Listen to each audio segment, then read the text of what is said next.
Supreme court ಅಲ್ಲಿ ಇತ್ತೀಚೆಗೆ ನಡೆದಂತ ಒಂದು ಪ್ರಸಂಗದ ಬಗ್ಗೆ ನೀವು ಕೇಳಿರ್ಬೋದು ಅನ್ಕೊಳ್ತೀನಿ. ಏನು ಅಂತಂದ್ರೆ ಸುಪ್ರೀಂ ಕೋರ್ಟ್ಗಳು ಕೂಡ ಗಮನಿಸ್ತಾ ಇರತ್ತೆ ಯಾವ ರಾಜ್ಯ ಸರ್ಕಾರಗಳು ಏನೇನು ಮಾಡ್ತಾ ಇದೆ, ಯಾವ ರೀತಿಯಾಗಿ ಅಭಿವೃದ್ಧಿ ಕೆಲಸಗಳು ಏನ್ ನಡೀತಾ ಇದೆ ಏನು ಅನ್ನೋಂಥದ್ದೆಲ್ಲ ಗಮನಿಸ್ತಾ ಇರುತ್ತೆ. ಅದಕ್ಕೆ ಇತ್ತೀಚೆಗೆ ಸುಪ್ರೀಂ ಕೋರ್ಟ್ ಒಂದು ವಿಷಯದ ಬಗ್ಗೆ ತುಂಬಾ ಗರಂ ಆಗಿದೆ. ಏನು ಅಂತಂದ್ರೆ ಹಲವಾರು ರಾಜ್ಯಗಳ, ಈಗ ನಾಟ್ ಓನ್ಲಿ ನಮ್ಮ ಕರ್ನಾಟಕ ಸ್ಟೇಟ್, ಬೇರೆ ಬೇರೆ ರಾಜ್ಯಗಳು ಕೂಡ ನಮ್ಮ ರಾಜ್ಯವನ್ನ ನೋಡಿ ಈ ಫ್ರೀ ಉಚಿತ ಗ್ಯಾರಂಟಿ ಯೋಜನೆಗಳು ಏನಿದೆ ಈಗ ನಮ್ಮ ರಾಜ್ಯದಲ್ಲಿ ಜಾರಿ ತಂದಿದ್ದಾರೆ.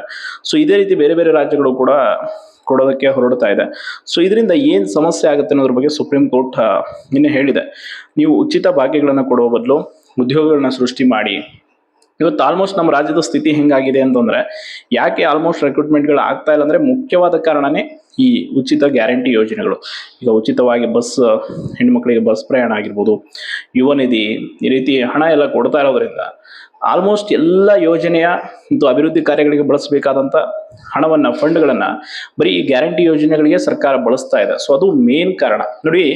ಆಲ್ಮೋಸ್ಟ್ ಈಗ ನಮ್ಮ ರಾಜ್ಯದ ಗ್ಯಾರಂಟಿ ಯೋಜನೆಗಳಿಗೆ ಖರ್ಚಾದ ಒಟ್ಟು ಹಣಕಾಸಿನ ಮೌಲ್ಯವನ್ನು ಏನಾದರೂ ನೀವು ಒಂದು ಬಾರಿ ಕೇಳಿಬಿಟ್ರೆ ಶಾಕ್ ಆಗ್ಬಿಡ್ತೀರ. ಸೊ ಅಷ್ಟರ ಮಟ್ಟಿಗೆ ಈಗ ಉಚಿತ ಗ್ಯಾರಂಟಿ ಯೋಜನೆಗಳಿಗೆ ವೆಚ್ಚ ಮಾಡ್ತಾ ಇದೆ. ಅದರ ಜೊತೆ ಮತ್ತೆ ಈಗ ಬಜೆಟ್ ಅಲ್ಲೂ ಕೂಡ ಅದಕ್ಕೆ ಮೀಸಲಿಡಬೇಕು. ಈ ಎಲ್ಲಾ ಒಂದು ಜಂಜಾಟಗಳ ನಡುವೆ ಬೇರೆ ಬೇರೆ ಅಭಿವೃದ್ಧಿ ಕಾರ್ಯಗಳಾಗಿರ್ಬೋದು, ಗ್ರಾಮೀಣ ಮಟ್ಟದಲ್ಲಿ ಶಾಲೆಗಳ ಅಭಿವೃದ್ಧಿಗಾಗಿರ್ಬೋದು, ಅಂಡ್ ಶಿಕ್ಷಕರ ನೇಮಕಾತಿ, ಪೊಲೀಸ್, ಬೇರೆ ಯಾವ ನೇಮಕಾತಿಗಳಿಗೂ ಕೂಡ ಸರ್ಕಾರದ ಬೊಕ್ಕಸದಲ್ಲಿ ಫಂಡೇ ಇಲ್ಲದಂತ ರೀತಿಯಾಗಿದೆ. ಅದಷ್ಟೇ ಅಲ್ಲದೆ SC/ST ಫಂಡ್ ಅನ್ನು ಕೂಡ ಸರ್ಕಾರ ಈಗ ಬೇರೆ ಬೇರೆ ಈ ಉಚಿತ ಯೋಜನೆಗಳಿಗೆ ಬಳಸ್ಕೊಳ್ತಾ ಇದೆ. ಸೊ ಇದನ್ನ ಬೇರೆ ಕೋರ್ಟ್ಗಳು ಕೂಡ ಗಮನಿಸ್ತಾ ಇರುತ್ತೆ, ನ್ಯಾಯಾಧೀಶರು ಕೂಡ ಇದ್ರ ಬಗ್ಗೆ ಓದ್ತಾ ಇರ್ತಾರೆ, ತಿಳ್ಕೊತಾ ಇರ್ತಾರೆ. ಸೊ ಅದಕ್ಕೆ ಅವ್ರು ಹೇಳಿರುವಂಥದ್ದು, ಈ ರೀತಿಯಾದಂಥ ಗ್ಯಾರಂಟಿ ಯೋಜನೆಗಳು ಉಚಿತವಾಗಿ ಕೊಡುವಂಥದ್ದು ಸರ್ಕಾರ, ಯಾವುದೇ ಸರ್ಕಾರ ಇರಲಿ, ಅದು ಕೇಂದ್ರ ಆಗಿರ್ಬೋದು, ರಾಜ್ಯ ಸರ್ಕಾರ ಆಗಿರಲಿ, ಆ ಸರ್ಕಾರಗಳಿಗೆ ಆರ್ಥಿಕವಾಗಿ ಹೊರೆಯನ್ನು ಮಾಡುತ್ತೆ. ಆ ಹೊರೆ ನೇರವಾಗಿ ಅಲ್ಲಿನ ಒಂದು ಜನರ ಮೇಲೆ ಬೀಳುತ್ತೆ. ಅಂದ್ರೆ ಈಗ ಹೆಚ್ಚಿನ ತೆರಿಗೆಯನ್ನು ವಿಧಿಸುವಂಥದ್ದು, ಬೆಲೆ ಏರಿಕೆ ಮಾಡುವಂಥದ್ದು ಎಲ್ಲ ಕಾಮನ್ ಆಗಿ ಹೋಗ್ಬಿಟ್ಟಿದೆ. ಆ್ಯಂಡ್ ಇನ್ನೊಂದು, ಈಗ ನೋಡಿ, ನೇಮಕಾತಿ ಮಾಡಿ ಅಂತ ನಾವು ಹೋರಾಟ ಮಾಡ್ತೀವಿ ಅಂದ್ರೂ ಕೂಡ ಸರ್ಕಾರ ಅದನ್ನ ಸರಿಯಾಗಿ ಸ್ಪಂದಿಸಲ್ಲ. ಯಾಕೆ ಅಂತಂದ್ರೆ ಅವ್ರಿಗೆ ಗೊತ್ತು, ಅವ್ರ ಪ್ಲಾನ್ ಒಂದು ರೂಪಿಸ್ಕೊಂಡ್ಬಿಟ್ಟಿರ್ತಾರೆ. ನಾವೇನೇ ಮಾಡಿದ್ರು ಆ ಪ್ಲಾನ್ ಪ್ರಕಾರನೇ ಅವರು ಮಾಡ್ತಾರೆ. ಈಗ 24ನೇ ತಾರೀಕು ಧಾರವಾಡದಲ್ಲಿ ಒಂದು ಹೋರಾಟವನ್ನ ಮಾಡೋದಕ್ಕೆ ಎಲ್ಲ ಆಸ್ಪಿರೆಂಟ್ಸ್ ಸಿದ್ಧತೆಯನ್ನು ಮಾಡ್ಕೊಳ್ತಾ ಇದ್ದಾರೆ. ಹಾಗಾದ್ರೆ ಈ ಹೋರಾಟಕ್ಕೆ ಅವಕಾಶ ಸಿಗುತ್ತಾ ಅನ್ನುವಂಥದ್ದು ಮುಖ್ಯವಾದ ಪ್ರಶ್ನೆಯಲ್ಲಿ. ನೋಡಿ, ಈಗಾಗಲೇ ಹುಬ್ಳಿ ಧಾರವಾಡ ಕಮಿಷನರ್ ಶಶಿಕುಮಾರ್ ಸರ್ ಮಾತಾಡಿರೋ ದಾಟಿಯನ್ನ ಗಮನಿಸಿದ್ರೆ ಹೋರಾಟಕ್ಕೆ ಅವಕಾಶ ಕೊಡೋದಿಲ್ಲ ಅನ್ನೋ ರೀತಿ ಇದೆ. ಬಟ್ ಯಾಕೆ ಕಾರಣ ಅಂತಂದ್ರೆ ಈ ಹಿಂದೆ ಆದಂತ ಒಂದು ಬಹುದೊಡ್ಡ ಹೋರಾಟ ಆಗ್ಬೇಕಿತ್ತು ಕೂಡ, ಅದು ಅನಿವಾರ್ಯತೆ ಇತ್ತು. ಅಂಡ್ ಈವನ್ ಈಗ ಕೂಡ ಇದೆ, ಬಟ್ ಅದನ್ನ ಸರ್ಕಾರ ಹತ್ತಿಕ್ಕೋ ಕೆಲಸ ಮಾಡ್ತಾ ಇದೆ. ಹಾಗಾದ್ರೆ ಹೋರಾಟ ಮಾಡೋಕೆ ಅವಕಾಶ ಕೊಟ್ಟಿಲ್ಲ ಅಂದ್ರೆ ಏನ್ ಮಾಡ್ಬೇಕು? ಸರ್ಕಾರದ ಮುಂದೆ ಏನ್ ಡಿಮ್ಯಾಂಡ್ ಅಂತಂದ್ರೆ, ನೋಡಿ, ಒಂದು ಅಂದಾಜು ಕಾಲಮಿತಿಯೊಳಗೆ ಇಂಥ ತಿಂಗಳು ಇಂಥ ಸಮಯಕ್ಕೆ ನಾವು ನೋಟಿಫಿಕೇಶನ್ ಅನ್ನ ಮಾಡ್ತೀವಿ ಅಂತೇಳಿ ಒಂದು ಸರ್ಕಾರ ನಮಗೆ ಲಿಖಿತ ರೂಪದಲ್ಲಿ ಆದೇಶವನ್ನ ಹೊರಡಿಸ್ಬೇಕು. ಈ ರೀತಿಯಾಗಿ ಇಷ್ಟು ರೆಕ್ರೂಟ್ಮೆಂಟ್, ಇಷ್ಟು ಖಾಲಿ ಇರೋ ಹುದ್ದೆಗಳನ್ನ ಈ ತಿಂಗಳಲ್ಲಿ ನಾವು ಭರ್ತಿ ಮಾಡ್ಕೊಳ್ತೀವಿ, ಅಲ್ಲಿವರೆಗೂ ಆಸ್ಪಿರೆಂಟ್ಸು ನೀವು ಸಮಾಧಾನವಾಗಿಲ್ಲ ಅಂತಂದ್ರೆ ನೀವು ಏನೇ ಹೋರಾಟ ಮಾಡಿ ಸರ್ಕಾರದ ವಿರುದ್ಧ ಓಕೆ ಅನ್ನುವಂಥ ರೀತಿಯಲ್ಲಿ ಸರ್ಕಾರ ಇದಕ್ಕೆ ಈ ರೀತಿಯಾದಂಥ ಒಂದು ಆದೇಶವನ್ನ ಹೊರಡಿಸ್ಬೇಕಿಲ್ಲ ಅಂತಂದ್ರೆ ಖಂಡಿತವಾಗಿಯೂ ಹೋರಾಟಕ್ಕೆ ಅಥವಾ ಬೇರೆ ಏನೋ ನಮ್ಮ ಬೇಡಿಕೆಗಳಿಗೆ ಯಾವ ಬೆಲೆ ಕೂಡ ಇರಲ್ಲ. ಸೊ ತುಂಬಾ ಜನ ಆಸ್ಪಿರೆಂಟ್ಸ್ ಇದನ್ನೇ ಕೇಳ್ಕೊಂಡ್ರು, ಅಂದಾಜು ಕಾಲಮಿತಿ ಯಾವಾಗ ಆಗ್ಬೋದು ನೋಟಿಫಿಕೇಶನ್? ಅದನ್ನ ನಾವು ಹೇಳಕ್ಕಾಗಲ್ಲ, ಯಾಕಂದ್ರೆ ನಾವು ಸರ್ಕಾರ ಅಲ್ಲ, ಅಥವಾ ಇನ್ಯಾರು ಅಲ್ಲ. ಸರ್ಕಾರದಲ್ಲಿ ಕೂತಂತವ್ರು ಅದಕ್ಕೆ ಒಂದು ಆದೇಶ ಕೊಡೋದಾದ್ರೆ ಹೋರಾಟವನ್ನ ಕೈ ಬಿಡ್ಬೋದು. ಇಲ್ಲ, ಹೋರಾಟಕ್ಕೆ ಅವಕಾಶ ಕೊಡಲ್ಲ, ನಾವು ಯಾವಾಗಾದ್ರೂ ಮಾಡ್ಕೊಂತೀವಿ, ನೀವೇನಾದ್ರೂ ಮಾಡ್ರಿ ಅಂದ್ರೆ ಖಂಡಿತವಾಗಿ ಬಹುದೊಡ್ಡ ಸಮಸ್ಯೆ ಆಗುತ್ತೆ. ಅದು ಈಗಾಗಲೇ ಚುನಾವಣೆ ಬಹಿಷ್ಕಾರದ ಕುರಿತು ರಾಜ್ಯದ ಯುವಜನತೆ ಯೋಚನೆ ಮಾಡ್ತಾ ಇದ್ದಾರೆ, ಮುಂಬರುವ ಜಿಲ್ಲಾ ಪಂಚಾಯತ್, ಗ್ರಾಮ ಪಂಚಾಯತ್ ಚುನಾವಣೆಗಳು. ಸೊ ಇನ್ ಕೇಸ್ ಬಹಿಷ್ಕಾರಕ್ಕೆ ಕರೆ ಕೊಟ್ರೆ ಖಂಡಿತವಾಗಿ ಸರ್ಕಾರದ ಮೇಲೆ ಭಾರಿ ಪರಿಣಾಮ ಬೀಳುತ್ತೆ. ಇನ್ನೊಂದು ವಿಷಯ, ಇವೆಲ್ಲವೂ ಕೂಡ ನಡೀತಾ ಇದ್ರು ಕೂಡ ಇಷ್ಟೆಲ್ಲ ಯಾಕೆ ಕೋರ್ಟ್ಗಳು ಈ ವಿಷಯದ ಬಗ್ಗೆ ಅಥವಾ ಯಾರು PIL ಹಾಕೋತಿಲ್ಲ, ಇದೆಲ್ಲ ಪ್ರಶ್ನೆ ಕೇಳ್ತಾ ಇದ್ದಾರೆ. ನೋಡಿ, ಇಲ್ಲಿ ಕೋರ್ಟಲ್ಲಿ ಆಲ್ರೆಡಿ 56% ರಿಸರ್ವೇಷನ್ ಇಶ್ಯೂ ಇದೆ, ಒಳ ಮೀಸಲಾತಿ ಇಶ್ಯೂ ಇದೆ. ಹಾಗಾಗಿ ಯಾರು ಕೂಡ ಅದರ ಬಗ್ಗೆ ಜಾಸ್ತಿ ವಿರೋಧವನ್ನು ಮಾಡಕ್ ಹೋಗ್ತಾ ಇಲ್ಲ. ಕಾರಣ ಆ ಸಮುದಾಯದ ಒಂದು ಹೋರಾಟ ಇದೆ ಅಂತ ಅದಕ್ಕೆ ಗೌರವ ಕೊಡಬೇಕು ಅಂತೇಳಿ ಕಾಯ್ತಾ ಇದ್ದಾರೆ ಅಷ್ಟೇ, ಬೇರೆ ಏನೂ ಇಲ್ಲ. ಒಟ್ಟಾರೆ ಇಷ್ಟಂತೂ ಸದ್ಯದ ವಾಸ್ತವ ಸ್ಥಿತಿಗತಿ ಇದೆ.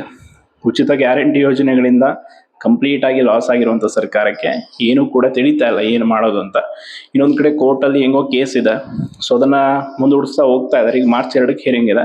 ಸೊ ಅವತ್ತೇನಾದರೂ ಆ ವಿಚಾರಣೆಯಲ್ಲಿ ಅವಕಾಶ ಕೊಟ್ಟರೆ, ನಾನು ಹೇಳಿದ್ದೀನಿ ಇವತ್ತು ಬೆಳಗ್ಗೆ ಸಂಪೂರ್ಣವಾಗಿ ಒಂದು ವಿಡಿಯೋದಲ್ಲಿ ತಿಳಿಸಿಬಿಟ್ಟಿದ್ದೀನಿ.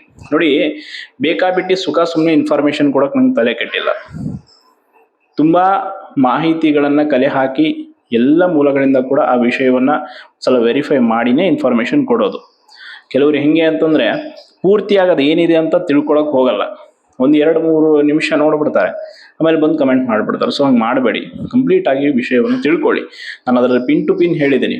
ಯಾರಿಗೆ ಏಜ್ ಇದೆ, ಯಾರಿಗೆ ಓದೋ ಆಸಕ್ತಿ ಇದೆ ಅಂಥವ್ರು ನಮ್ಮ ಯಾವುದೇ ಒಂದು ಈ ಸೋಷಿಯಲ್ ಮೀಡಿಯಾಗಳನ್ನು ಡಿಆಕ್ಟಿವೇಟ್ ಮಾಡಿಬಿಟ್ಟು ಪ್ರಿಪ್ರೇಷನ್ ಮಾಡಿ, ನೋಟಿಫಿಕೇಷನ್ ವಿಷಯ ಏನು ಅಂತ ಕ್ಲಿಯರಾಗಿ ಮೆನ್ಷನ್ ಮಾಡಿ ಹೇಳಿಬಿಟ್ಟಿದ್ದೀನಿ. ಮತ್ತೇನೂ ಹೇಳೋ ಅವಶ್ಯಕತೆ ಇಲ್ಲ. ಸೊ ಇಷ್ಟಂತೂ ಇರುವಂಥ ವಾಸ್ತವ ಸ್ಥಿತಿಗತಿ. ಅದನ್ನು ನಿಮಗೆ ಕೇಳೋರಿಗೆ ಇರಿಟೇಟ್ ಅನಿಸ್ಬೋದು, ಬಟ್ ಇರೋ ವಿಷಯ ಅದು. ಎಷ್ಟೋ ಜನಕ್ಕೆ ಆ ವಿಚಾರ ತಲುಪಿರಲ್ಲ. ಸೊ ಅದಕ್ಕೆ ನಾನು ಹೇಳ್ತಾ ಇದ್ದೀನಿ, ನಿಮಗೆ ಬೇಡ ಅಂದರೆ ನೋಟಿಫಿಕೇಷನ್ ಆಫ್ ಮಾಡ್ಕೊಂಡು ಆರಾಮಾಗಿರಬೇಕು, ತಲೆ ಕೆಡಿಸ್ಕೊಳಕ್ಕೆ ಹೋಗಬೇಡಿ. ಬೇಕಿದ್ದವರು ಅದನ್ನ ವಿಚಾರವನ್ನು ತಿಳ್ಕೊತಾರೆ, ಅವ್ರಿಗೆ ಅದು ಇಂಪಾರ್ಟೆಂಟ್ ಇರುತ್ತೆ. ಆ್ಯಂಡ್ ನೋಡಿ, ಹೋರಾಟದ ವಿಷಯದಲ್ಲಿ ಈಗ ಸಿದ್ಧತೆ ಏನೋ ಮಾಡ್ತಾ ಇದ್ದಾರೆ. ಬಟ್ ಆ ಸಿದ್ಧತೆಗೆ ಅಲ್ಲಿನ ಒಂದು ಪೊಲೀಸ್ ಇಲಾಖೆ ಯಾವ ರೀತಿಯಾಗಿ ಸಿದ್ಧತೆಯನ್ನು ಮಾಡಿಕೊಂಡಿರುವಂಥ ಹೋರಾಟಕ್ಕೆ ಸ್ಪಂದನೆ ಕೊಡುತ್ತೆ, ಅವಕಾಶ ಕೊಡುತ್ತೆ ಅನ್ನೋದು ತುಂಬ ಇಂಪಾರ್ಟೆಂಟ್. ಅವಕಾಶ ಇಲ್ಲ ಅಂದರೆ ಏನು ಮಾಡೋಕ್ಕಾಗಲ್ಲ. ನಿಮ್ಗೆ ಈಗ ಹಿಂದೆ 2 ಬಾರಿ ಹೋರಾಟಕ್ಕೆ ಕರೆ ಕೊಟ್ಟಾಗ ಕೂಡ ಏನು ಮಾಡ್ತು ಅಲ್ಲಿನ ಪೊಲೀಸ್ ಕಮಿಷನರ್ ಅವರು ಬಂದು ಪೊಲೀಸ್ ಇಲಾಖೆ ಮೂಲಕ ಹೆಂಗೆ ಹೋರಾಟವನ್ನು ಹತ್ತಿಕ್ಸಿದ್ರು ಎಲ್ಲ ಕೂಡ ಗೊತ್ತಿದೆ.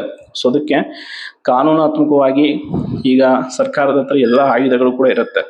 ಅವರು ಯಾವುದನ್ನಾದರೂ ಬಳಸ್ತಾರೆ. ಅಂತಹ ವ್ಯವಸ್ಥೆ ಸೃಷ್ಟಿ ಆಗಿಬಿಟ್ಟಿದೆ. ನೋಡಿ, ನಿನ್ನೆ ಎಲ್ಲೋ ಒಂದು ಗಲಭೆ SP ಅವರ ಮೇಲೆ ಕಲ್ತೂರಾಟ.